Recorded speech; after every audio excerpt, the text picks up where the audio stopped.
কারোর চোখ ভালো, কারোর নাক ভালো, কারোর ঠোঁট ভালো, কারোর চুল ভালো, কারোর হাইট ভালো, কারোর চেহারা ভালো,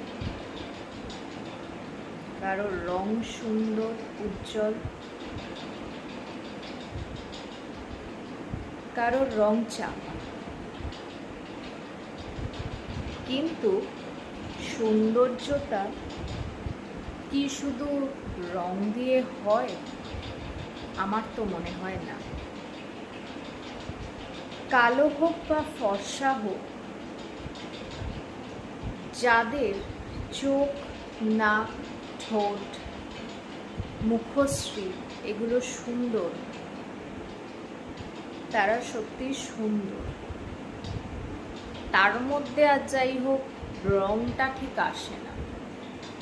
এই যে আমরা বলি না যে ফর্সা হব, ফর্সা হওয়ার ক্রিম মাখবো, অনেকেই মেখে থাকেন ফর্সা হওয়ার ক্রিম, ফর্সা হওয়ার জন্য, উজ্জ্বল রং পাওয়ার জন্য।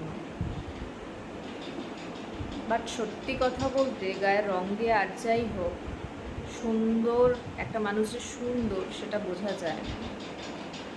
তার এই ফিচার্সগুলো যদি সুন্দর হয় তাহলে সে সত্যিই সুন্দর। কারোর হাসি সুন্দর।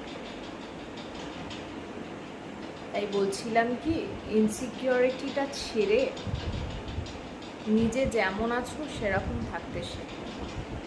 আর যারা এই রং দিয়ে মানুষকে বিচার করেন তাদের বলবো, প্লিজ এগুলো বন্ধ করুন। ফর্সা কালো এগুলো সত্যি কিছু ম্যাটার করে না। যে সুন্দর সে সব রকমভাবে সুন্দর। আর সবথেকে বড় জিনিস হচ্ছে সুন্দর মনটা হওয়া দরকার। লুকস সুন্দর হয়ে কী হবে? সবাই সবার মতো করে সুন্দর। যাই হোক, সবাই ভালো থাকুন, সুস্থ থাকুন।